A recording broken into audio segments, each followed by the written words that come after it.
Very good morning in Jai Hind class 12th. How are you all? I hope you all are doing fine and concentrating on your studies. Continuing with the chapter organizing, right? This is your last topic, beta. This is the last topic of this chapter as formal and informal organization have removed from your syllabus. So I'm showing you the syllabus first of all. Just have a look. See, in this chapter organizing we are done with the meaning and nature of organization. Steps we are done with the importance, organization structure, functional and visional हमने पढ़ा है. ठीक है, ये functional और informal organization have now removed, deleted from your syllabus. Yesterday we are done with the delegation of authority and today we will discuss the decentralization of authority, the last topic of this chapter. Okay. So now comes decentralisation of authority. चलो, अगर decentralisation की बात हो रही है तो हम देखते हैं delegation of authority we are done with. Delegation of authority we are done with delegation of authority, right. DOA जिसे मैम ने लिखा था इसमें, right. So delegation of authority क्या होता है बेटा? डेलीगेट करना अथॉरिटी को, पावर को डेलीगेट करना. कौन करता है पावर को डेलीगेट? सुपीरियर मैनेजर अपने सबऑर्डिनेट को, जो उसके अंडर काम करते हैं. ऐसा करके वो अपनी रिस्पॉन्सिबिलिटी, जहाँ वो ओवरलोड ओवरबर्डन हो रहा है, वो कम करता है और उसके अलावा सुपीरियर और बाकी चीज़ों पर कंपनी की ध्यान दे सकता है इंस्टीड एक ही जगह पर फोकस करने पर, राइट. अब बात करते हैं डिसेंट्रलाइजेशन की. डिसेंट्रलाइजेशन, इसमें क्या होता है? Decentralisation refers to the systematic effort to delegate to the lower level all authority. Lower level को यहाँ पर सुपीरियर लोअर लेवल कौन? सबऑर्डिनेट को सारी अथॉरिटी देता है, ठीक है. Except that which can only be exercised at central point, जो उसके हित तक आती है, उसकी पोजीशन तक आती है, by the virtue of his position, right. This is the difference. Decentralisation of authority की अगर हम बात करते हैं, तो इट मीन्स अथॉरिटी को डिस्पर्स करना, to take decisions to the lower level of the organisation where the problem arise. यहाँ पर सुपीरियर सबऑर्डिनेट को ऐसी अथॉरिटी देता है कि अगर कहीं पर प्रॉब्लम आती है, पावर तो सुपीरियर के पास ही है. कैसी पावर? प्लान करने की पावर, चीज़ों को ऑर्गेनाइज करने की पावर, डायरेक्ट करने की पावर, कंट्रोल करने की power.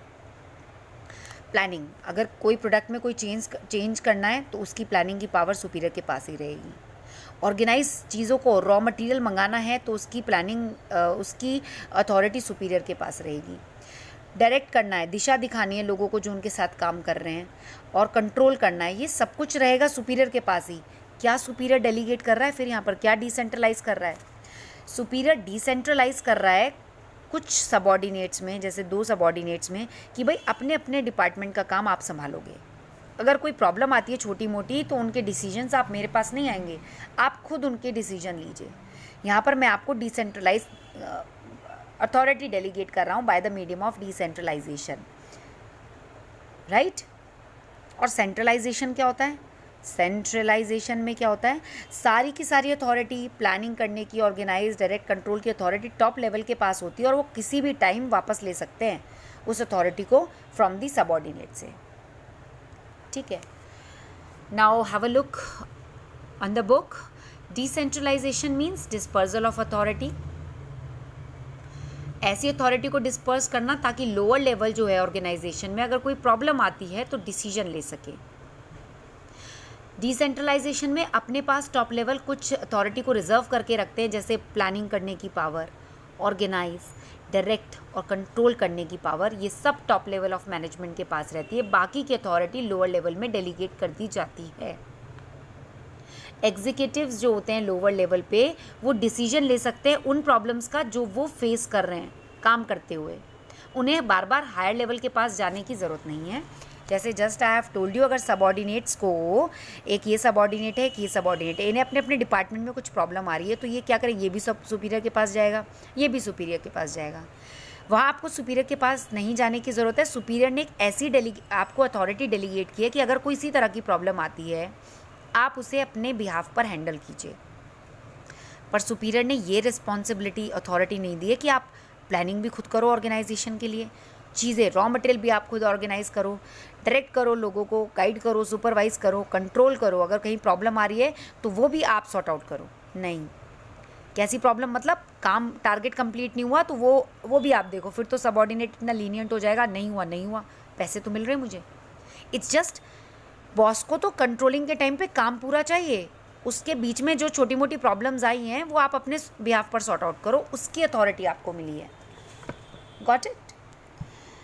So let's have a look on book at seat centralisation and decentralisation.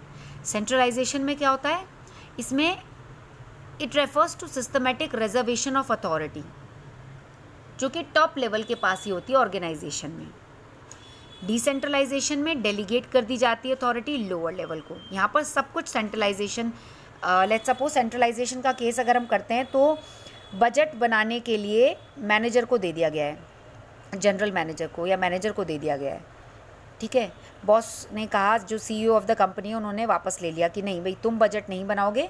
ये कभी भी सेंट्रलाइजेशन में जो टॉप लेवल होता है वो वापस ले लेता है अथॉरिटी को। सेंट्रलाइजेशन का मतलब है जो टॉप लेवल पर है उसने अगर आपको कुछ काम दिया और उसको लग रहा है वो काम मुझे ही करना चाहिए, वो किसी भी टाइम बीच में उसे वापस ले सकते हैं, सारी पावर उनके हाथ में होती है। But if we are talking about decentralisation, it means हम डेलीगेट कर रहे हैं अथॉरिटी डिफरेंट लेवल पे। अगर आप इसके फीचर्स देखोगे सेंट्रलाइजेशन के, जो डिसेंट्रलाइजेशन से उसे डिस्टिंग्विश करते हैं, the first one is reservation of decision making power at top level. Centralisation में सारी की सारी decision making power top level के पास होती है। डिसेंट्रलाइजेशन में डेलीगेट करते हैं अथॉरिटी, अगर छोटी मोटी प्रॉब्लम्स आती हैं वो खुद सॉर्ट आउट कर सकते हैं, बट डिसीजन नहीं ले सकते वो। Reservation of operating authority with the middle level managers, जो लोग काम करते हैं ना अंडर आप लोगों के, मैनेजर्स के काम करते हैं मिडल लेवल के, उनकी अथॉरिटी मिडल लेवल के पास, मैनेजर्स के पास होती है। जो काम लोअर लेवल पर होते हैं, they are closely regulated by instruction from top level. जो काम लोअर लेवल पे होते हैं वो टॉप लेवल से ही इंस्ट्रक्शन जाते हैं। सेंट्रलाइजेशन में मैंने आपको बताया ना, टॉप लेवल के पास सारी अथॉरिटी होती है, वो किसी भी टाइम वापस कर सकते हैं, वापस ले सकते हैं, ठीक है। There is a strict supervision and control over the operation of lower level by the top management. Top management ने थोड़ा अथॉरिटी दी, बट बिल्कुल कंट्रोल रहता है, सुपरविजन रहता है बहुत स्ट्रिक्ट, किसी भी टाइम वो उस चीज़ को वापस ले सकते हैं अथॉरिटी को, ठीक है।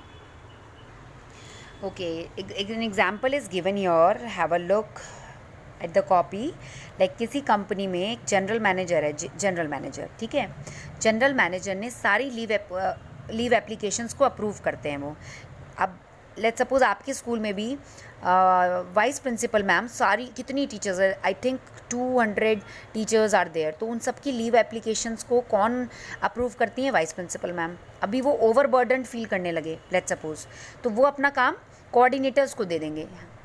यहाँ पर उन्होंने she delegates authority to the coordinators because she is feeling overburden.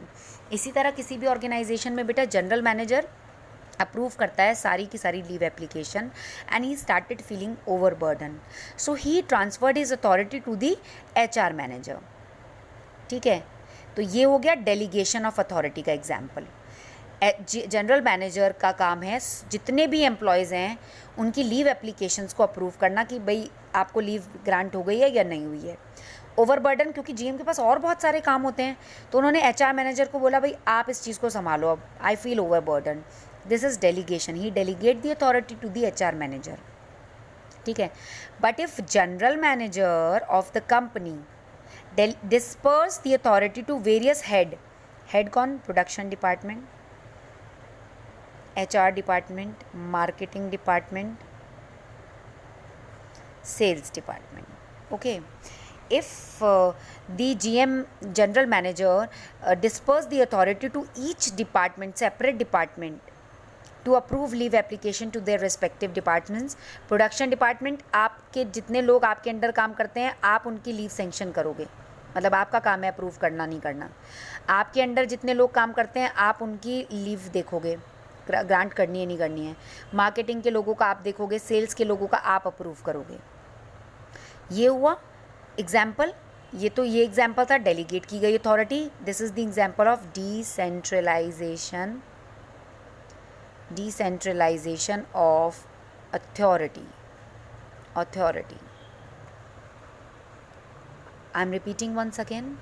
General manager ने ओवरबर्डन फील किया और उन्होंने अपना काम सिर्फ HR मैनेजर को डेलीगेट कर दिया, भाई ये काम आप संभालोगे, मैं और बहुत सारे काम देखता हूँ ऑर्गेनाइजेशन के। डेलीगेट कर दी अथॉरिटी, बट जनरल मैनेजर ने डिस्पर्स की production department, HR department, market department, sales department को डिस्पर्स कर दिया अथॉरिटी, भाई अपने अपने डिपार्टमेंट का आप खुद रिस्पॉन्सिबल हो। ये केस है डिसेंट्रलाइजेशन ऑफ अथॉरिटी। एक्सटेंशन होता है ये डेलीगेशन का, यहाँ तो एक को डेलीगेट कर दी गई, ये एक्सटेंशन होता है, कईयों को डेलीगेट की गई।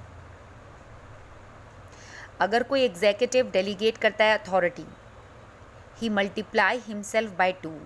जनरल मैनेजर ने HR को डेलीगेट की अथॉरिटी, 1 से 2 हो गए, right. And if he decentralize, अगर वो डिसेंट्रलाइज करता है अथॉरिटी को, तो वो ही multiplies by many. General manager multiplies by many. Okay, कहीं पर भी पूरा सेंट्रलाइजेशन नहीं होता, ना पूरा डिसेंट्रलाइजेशन होता। They are relative concepts. Okay, कैसे? How they are relative concept? If there is higher degree of centralization, अगर सेंट्रलाइजेशन ज़्यादा होगा किसी ऑर्गेनाइजेशन में, सेंट्रलाइजेशन ज़्यादा होगा मतलब टॉप लेवल अपने आप को बस ये समझते हैं कि हम ही प्लान कर सकते हैं, हम ही सब काम कर सकते हैं, और लोअर लेवल को कम अथॉरिटी दें, ठीक है। तो it implies lower degree of decentralization. भाई वो सिर्फ अपना देखेंगे कि सब कुछ हमें हैंडल करना है, डिसेंट्रलाइजेशन वहाँ पर नहीं होगा, लाइजेशन वहाँ इग्नोर हो जाएगा। एंड जहाँ पर डिसेंट्रलाइजेशन ज़्यादा होगा, डिस्पर्स कर दी जाएंगी अथॉरिटीज़, वहाँ पर सेंट्रलाइजेशन कम होगा, क्योंकि ये लोग हैं हैंडल करने के लिए, तो सेंट्रलाइजेशन कम होगा। टॉप लेवल कम सोचेंगे, उन्हें पता है अथॉरिटी डिस्पर्स की हुई है। तो they are relative concept, that is why they are relative concept. Okay, but both the concept can be interrupted in term of delegation of authority, क्योंकि सेंट्रलाइज्ड स्ट्रक्चर जो होता है जहाँ पर सिर्फ टॉप लेवल की चलती है, ग्रेटर अथॉरिटी डेलीगेट की जाती है वहाँ पर लोअर लेवल को। Every organization is suppose to create a balance between centralization and decentralization depending upon internal factor और एक्सटर्नल फैक्टर। कितना रिस्पॉन्सिबिलिटी डेलीगेट करनी है या नहीं करनी है, ये सब ऑर्गेनाइजेशन खुद देखते हैं, प्लान अप करते हैं। देखो example is given here, general manager ने डेप्यूटी जनरल मैनेजर को डेलीगेट की authority, but here general manager disperse authority to 3 deputy general managers, manager 1, manager 2, manager 3। अपना अपना डिपार्टमेंट आप संभालो, अपना अपना काम आप देखो। यहाँ पर डिसेंट्रलाइजेशन का केस है, ये डेलीगेशन का केस है। Okay, now let's just have a look on the differentiation between delegation versus decentralization. आज आप इसे खुद पढ़ेंगे, कल हम इसे डिस्कस करेंगे। Okay, now comes the importance of decentralization, क्योंकि अगर आप इसे बेटा पढ़ोगे तो आपको खुद से समझ में आएगा डेलीगेशन और डिसेंट्रलाइजेशन में क्या डिफरेंस है। Will discuss it tomorrow lecture, in tomorrow's lecture. Now comes importance of decentralization. इतना सब कुछ जब डिस्पर्स करते हैं कई लोगों में, कई डिपार्टमेंट्स में अथॉरिटी, तो उसका क्या इंपॉर्टेंस है? First, develop initiative among subordinate. देखो इन लोगों को लगेगा हमें जनरल मैनेजर ने काम दिया, जिम्मेदार समझा, रिस्पॉन्सिबिलिटी दी, हम इनिशिएटिव ले सकते हैं, कुछ कर सकते हैं कंपनी के लिए अपने बिहाफ पर। So when employees are given greater degree of authority या ऑटोनॉमी कि आप अपने तरीके से काम करो, they get an opportunity to take initiative. वो कदम उठाते हैं, सोचते हैं ऑर्गेनाइजेशन के बारे में। They learn to take decision and depend upon their judgment. वो अपने जजमेंट पे डिपेंड होते हैं कि हमें ही देखना है, सब कुछ हमें ही करना है, और वो डिसीजन लेना सीख जाते हैं, right. They come out with innovative ideas for the benefit of the organization. इसके साथ साथ ये लोग नए नए आइडियाज़ लेकर आएंगे जनरल मैनेजर के पास कि सर हमने इस केस में ये किया, इस केस में ये प्रॉब्लम हुई, हमने ये सॉर्ट आउट किया, right. So decentralization facilitates creativity in the organization. इन सब क्रिएटिविटी के साथ आएंगे, जो काम शायद जनरल मैनेजर नहीं कर सकता क्रिएटिवली, जब इन्हें अथॉरिटी दी जाएगी, जिम्मेदारी दी जाएगी, तो ये बहुत अच्छे से उस काम को करेंगे। जैसे होता है ना क्लास में मॉनिटर एकदम बना दिया जाए तो आप लोग और रिस्पॉन्सिबल हो जाते हो। Okay, next is develop managerial talent. Yes, अभी तक जब इन्हें कोई नहीं पूछ रहा था, कोई नहीं, बट अब जब डेलीगेट कर दी गई अथॉरिटी तो इनके अंदर एक मैनेजरल टैलेंट डेवलप होगा, right. So when there is decentralization, subordinate को अपॉर्चुनिटी मिलती है डिसीजन लेने की और खुद को डेवलप करने की। हायर पोजीशन पे उनका प्रमोशन हो सकता है क्योंकि वो काम सीख जाते हैं यहाँ पर। Organization create a reservoir of talent. अगर मान लो कल जनरल मैनेजर को इनकेस जॉब छोड़नी पड़ी तो इनमें से किसी के पास भी प्रमोट होने का एडवांटेज होता है। Quick decision making, they need not to go again and again to the general manager. उन्हें पता है कि we have the authority, we can take decision by ourself, right? Decisions are taken at the level where problems are faced. They need not seek the approval of their superior. उन्हें अपने superior के पास जाने की ज़रूरत नहीं पड़ती। This speeds up the process of decision making. इससे उनकी decision लेने की speed बढ़ती है। Relief to top management. जहाँ जनरल मैनेजर सारे काम खुद देखते थे, अब उन्होंने 3 लोगों को डेलीगेट की अथॉरिटी डिसेंट्रलाइज की अथॉरिटी, तो अब वो कहीं और ज़्यादा अपना दिमाग लगाएंगे, है ना। उन्हें आराम मिलेगा, ओवरबर्डन थे अब लेस बर्डनड हो जाएंगे, right. Since authority is delegated to lower level, top management is relieved of taking operational decisions. वो आप किस पर कॉन्सेंट्रेट करेंगे? Corporate planning, controlling, coordination of activity of different department. वो ये देखेंगे बाकी के डिपार्टमेंट्स में कोऑर्डिनेशन हो रहा है या नहीं हो रहा है, जैसा हमने प्लान किया था उस अकॉर्डिंग काम हो रहा है या नहीं हो रहा, जो हम चाहते हैं वो पूरा हुआ या नहीं हुआ, कोऑर्डिनेशन है या नहीं है। So delegation reduce the workload of higher level managers. Next is बेटा growth and diversification. See decentralization facilitate diversification of business. नए डिपार्टमेंट्स क्रिएट हो जाते हैं, नए डिविजन्स बनते हैं to handle new product and services. अब देखो यहाँ पर जनरल मैनेजर ने डेलीगेट किया, डिसेंट्रलाइज की अथॉरिटी इन 3 लोगों में। लेट्स सपोज ये किसी गारमेंट्स का बिजनेस करते हैं, वो इतना एक्सपेंड हो गया कि उन्हें कहीं और किसी और सिटी में फैक्ट्री खोलनी है, तो वो क्या करेंगे? इंस्टेड नए लोगों को ट्रेन करने की बजाय इन जो ट्रेंड है ऑलरेडी, इन लोगों में से किसी को वहाँ पर भेज देंगे। तो ग्रोथ और डाइवर्सिफाई, मतलब जब कंपनी ग्रो करती है तो वो लोग काम आते हैं, एक प्रोडक्ट से दूसरे प्रोडक्ट पर स्विच करते हैं, डाइवर्सिफिकेशन करते हैं, तो ये ट्रेन लोगों को वहाँ पर भेजते हैं। बेटर कंट्रोल, यस, यहाँ पर general manager alone can not do everything. जहाँ इसने डेलीगेट किया तो ये सब और रिस्पॉन्सिबल हो गए, तो कंट्रोल बेटर हो गया। Under decentralized setup, it is easy to establish standard for the measurement of performance of operation at the unit or divisional level.